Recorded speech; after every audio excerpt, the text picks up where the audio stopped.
আসসালামু আলাইকুম এভরিওয়ান। এই ভিডিওটা হচ্ছে আমাদের আনসার্টেনটি চ্যাপ্টারের পার্ট 3। তো এখানে আমরা হচ্ছে এক্সপেক্টেড ভ্যালু বের করা সম্পর্কে শিখব। তো এক্সপেক্টেড ভ্যালু কিভাবে বের করতে হয় সেটা শেখার আগে আমরা আরেকটা জিনিস সম্পর্কে ধারণা নেব, সেটা হচ্ছে প্রবাবিলিটি। তো প্রবাবিলিটি আমাদের অনেক পুরাতন কনসেপ্ট, আমরা সবাই জানি প্রবাবিলিটি নিয়ে, বাট আমরা তারপর একটু দেখি। আমরা ধরি যে আমাদের একটা ইভেন্ট থেকে দুইটা আউটকাম বা দুই ধরনের আউটকাম আমরা পেতে পারি। এক হচ্ছে এক্স এবং এক হচ্ছে কি আউটকাম টু হচ্ছে যে ওয়াই, এবং আমরা এক্স পাওয়ার প্রবাবিলিটি ধরছি হচ্ছে পি এক্স এবং ওয়াই পাওয়ার প্রবাবিলিটি ধরছি পি ওয়াই। এবং এখানে যেহেতু মাত্র দুইটা আউটকামই আছে এক্স এবং ওয়াই, এর মানে হচ্ছে ইট মিনস যে এই দুইটার প্রবাবিলিটির সামেশন হবে হচ্ছে 1। আমরা প্রবাবিলিটি কনসেপ্ট থেকে এটা জানি, তাই না, যে একটা ইভেন্টের যতগুলো আউটকাম হবে সবগুলো আউটকামের প্রবাবিলিটিকে যদি আমরা সামেশন করি তাহলে আমরা পাবো হচ্ছে 1 বা 1। তো আমরা এক্সাম্পল হিসেবে একটা কমন এবং সিম্পল এক্সাম্পল দেখতে পারি যে আমরা যদি একটা কয়েন টস করি তাহলে আমরা হয় হেড পাবো নয়তো টেল পাবো, এবং একবার সেটাকে টস করার কারণে আমাদের হেড ওঠার সম্ভাবনাও হচ্ছে 50%, মানে 0.5, এবং আমাদের টেল ওঠার সম্ভাবনাও হচ্ছে 50%। দুইটাই হচ্ছে হাফ অফ প্রবাবিলিটি বা সম্ভাবনা আছে, তাই না? সো এটার আমাদের যদি টোটাল আমরা করি, সুতরাং আমাদের এই আউটকাম দুইটার টোটাল হবে হচ্ছে 1।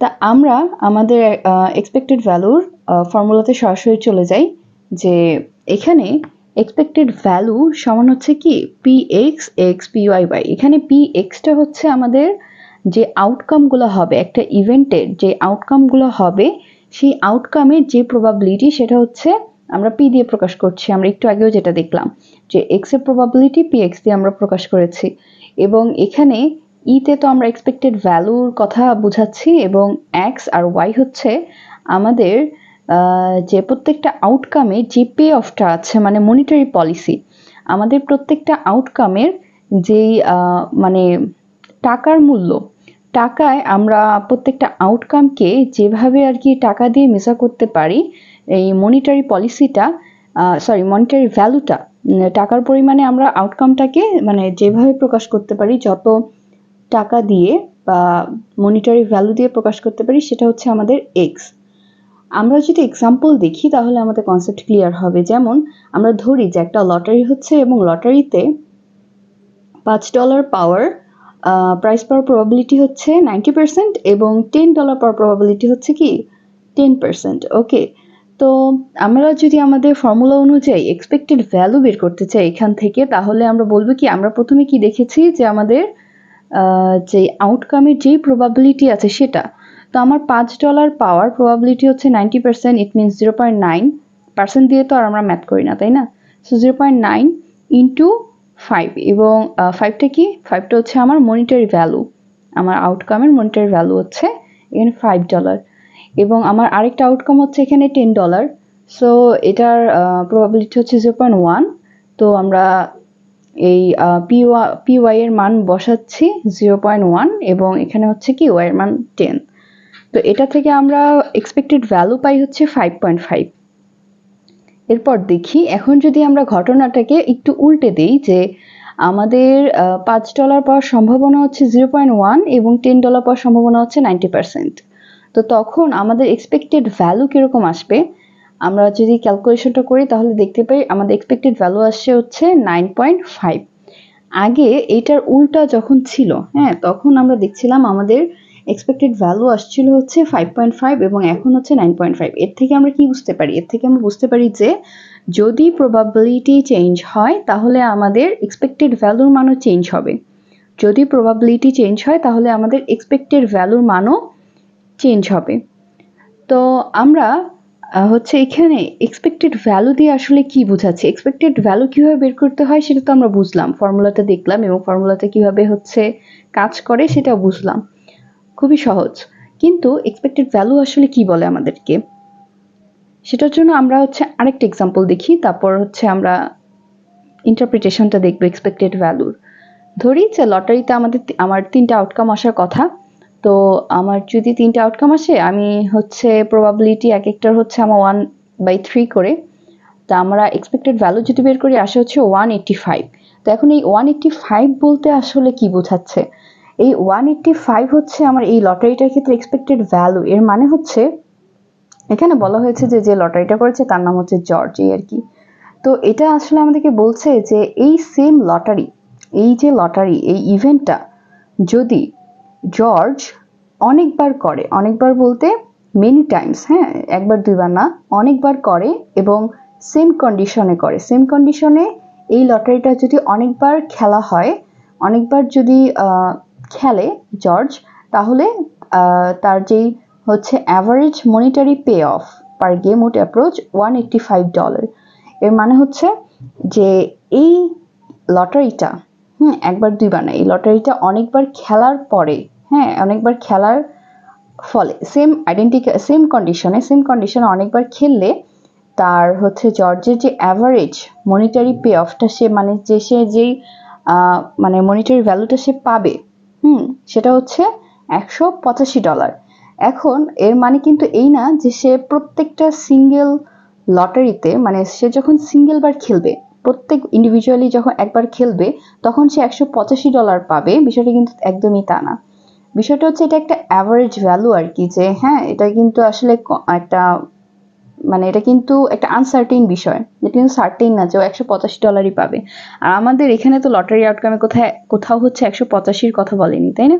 সো সিঙ্গেল আউটকামে মানে সিঙ্গেল একবার যখন সে লটারি খেলবে, হয় সে $5 পাবে, নয়তো $50 পাবে, নয়তো $500 পাবে। বাট সে যখন, আমরা যেটা বলতে চাচ্ছি যে সে যখন অনেকবার খেলবে, 500 বার 600 বার সে যখন অনেকবার হচ্ছে লটারিটা খেলবে, তখন কিন্তু সে তার যে অ্যাভারেজে সে কত টাকা পাবে, অ্যাভারেজে সে হচ্ছে $185 পাবে। এটাই আসলে আমরা বলতে চাচ্ছি যে সে অ্যাভারেজে আসলে কত টাকা পেতে পারে, নট এক্স্যাক্টলি যে সে এটাই আসলে সিঙ্গেল প্লেতে রিসিভ করবে, তা না। তো এখন আমরা কম্পাউন্ড লটারি কনসেপ্টটা দেখব, যে কম্পাউন্ড লটারি বলতে আসলে কি বোঝায়। যে a compound lottery is a lottery in which one outcome leads to another lottery, অর্থাৎ একটা লটারি আউটকামের মধ্যে যখন অন্য আরেকটা লটারি ইনক্লুড করা হয়, সেটা হচ্ছে একটা কম্পাউন্ড লটারি। বিষয়টা কেমন? যে ফর এক্সাম্পল, যে আমরা একটা কয়েন টস করলাম, তো সেখানে আমার হেড আসার পসিবিলিটি আছে এবং টেল আসার পসিবিলিটি আছে, মানে দুইটা আউটকাম। এখন যদি হেড আসে তাহলে $10 পাবো, বাট যদি টেল আসে তাহলে আরেকবার কয়েন টস হবে।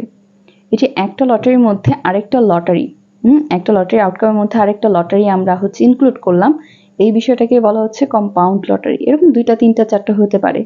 সো যখন সেকেন্ড কয়েন টস হবে তখন তো সেম, তাই না? হেড হবে বা টেইল হবে। তো যদি হেড হয় তাহলে আমার রিসিভ হবে হচ্ছে $10, আর যদি টেইল হয় তাহলে সাপোজ বলছি যে $40 লস হবে। এই হচ্ছে আমাদের কম্পাউন্ড লটারি কনসেপ্টটা। তো কম্পাউন্ড লটারির আমরা যে এক্সপেক্টেড ভ্যালু বের করবো, সেই এক্সপেক্টেড ভ্যালুটাকে বলা হচ্ছে কি expectation of the expectations. Expectation of the expectations কেন বলা হচ্ছে?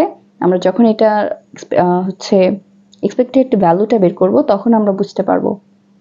তো আমরা একটা হচ্ছে কম্পাউন্ড লটারি এক্সাম্পল দেখবো, যেখানে 3টা লটারি করা হচ্ছে, ওকে, এবং প্রত্যেকটা লটারির ক্ষেত্রে আমরা বলছি যে প্রবাবিলিটি হচ্ছে 1/3।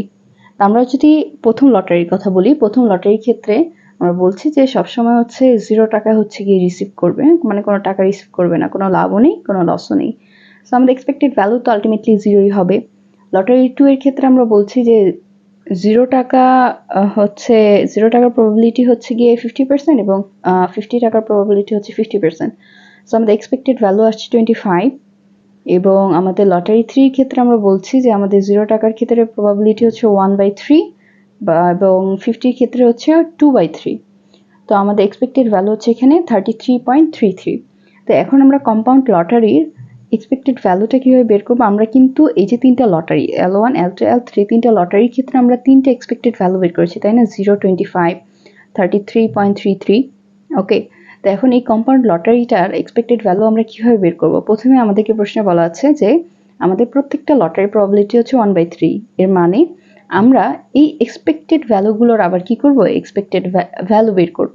আমাদের যেহেতু এখানে 1/3 বলা আছে, L1 লটারি প্রবাবিলিটি হচ্ছে 1/3 এবং এটার এক্সপেক্টেড ভ্যালু হচ্ছে 0, অর্থাৎ 1/3 × 0 প্লাস এবং L2 প্রবাবিলিটি তো হচ্ছে আমাদের 1/3, তাই না? সো 1/3 ইন্টু L2 মানে হচ্ছে যে 1/3 ইন্টু এখানে আমাদের L2 এর ক্ষেত্রে এক্সপেক্টেড ভ্যালু ছিল হচ্ছে 25, সো আমরা 25, এবং L3 এর ক্ষেত্রে আমাদের প্রবাবিলিটি হচ্ছে 1/3 এবং আমাদের এক্সপেক্টেড ভ্যালু হচ্ছে 33.33, এবং এখান থেকে আমরা পাই হচ্ছে 19.44। এটা হচ্ছে আমার কম্পাউন্ড লটারি এক্সপেক্টেড ভ্যালু।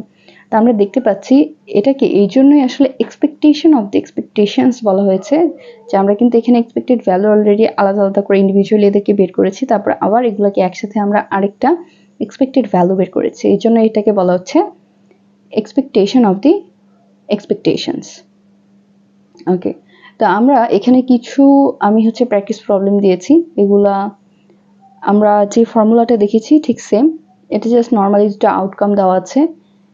এটা এখানে হচ্ছে 3টা আউটকাম দেওয়া আছে। আমরা হচ্ছে যেরকম দেখেছি আমাদের 2টা আউটকামের ক্ষেত্রে, যেমন px প্লাস py, এখানে যেহেতু 3টা আছে তাই এখানে হবে হচ্ছে pz ইন্টু z। এরকম যতগুলো থাকবে তত আউটকাম থাকবে ততগুলো আমরা হচ্ছে লিখতে পারবো।